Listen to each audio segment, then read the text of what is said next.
សួស្តីអ្នកទាំងអស់គ្នាថ្ងៃនេះខ្ញុំទៅការមកបាញ់ custom មួយពួកម៉ាក់ខ្ញុំហើយខ្ញុំអត់ចូល live ថ្ងៃនេះគ្នាអាពេលយើងបាញ់ហើយយើង record វីដេអូអា highlight នេះ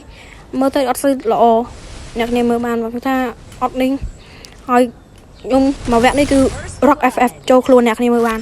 គឺទឹកដៃ rock ទៅដងបាទ rock ចូលខ្លួនអ្នកគ្នាតែមើលទៅវាយើងឆ្កងអ្នកគ្នាកន្លែងនេះគឺឆ្កងខ្លាំងមែនទេនេះនឹងក៏កំភ្លើងនៅណាទេ